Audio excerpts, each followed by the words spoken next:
Ever since Russia invaded Ukraine, there's been a concern that the war may spread further, perhaps to Moldova.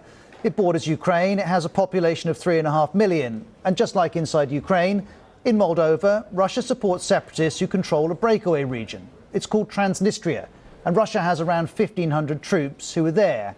And the situation in Moldova is under ever-increasing scrutiny. In early May, The Times quoted a Ukrainian military source saying, "We believe the Kremlin has already taken the decision to attack Moldova." Russia would deny any such plan. Moldova itself responded saying there are no indications that it's in danger.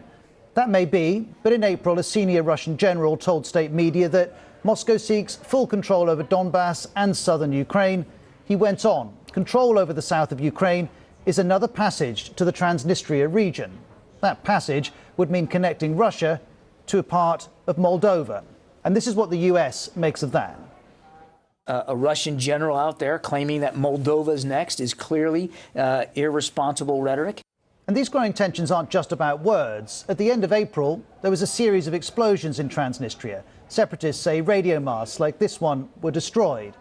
Nobody claimed responsibility, but the Institute for the Study of War concluded that Russian forces likely conducted a false flag attack in Transnistria to amplify Russian claims of anti-Russian sentiment in Moldova.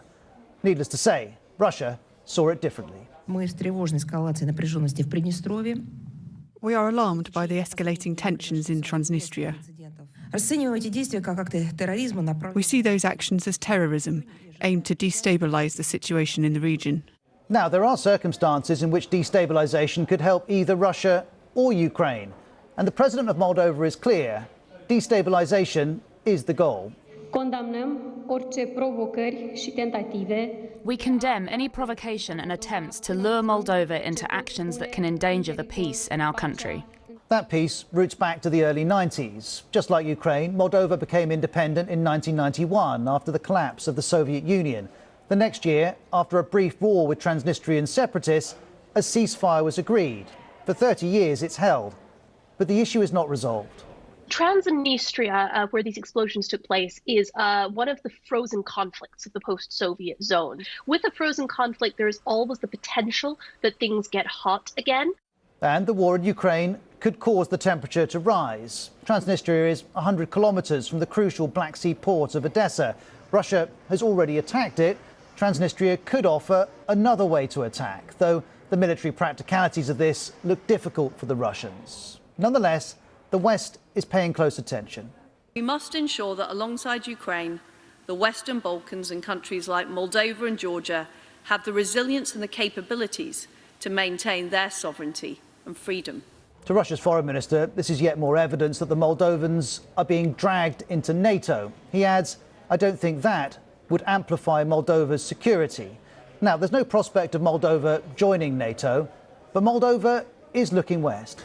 Both the president and prime minister are really Western-oriented and democratically minded. It hasn't always been thus. The Moldovan politicians have often leaned heavily on the side of Moscow, and having this new team in place, pushing quickly westward, I think has really discomfited Moscow quite a bit. And Russia's rhetoric on Moldova has echoes of its rhetoric on Ukraine. The same Russian general we quoted earlier talks of the oppression of the Russian-speaking population in Transnistria without offering credible evidence. But according to Louise Cahalan of the Sunday Times, people in Transnistria are worried. She's tweeted that this is the line that's being pushed in the pro-Russian local media. Scary ultra-nationalist Ukrainians, armed by the US, will pour over the border. There's no evidence an attack is planned, but the similarities of Russia's claims for Ukraine and Moldova are being noted.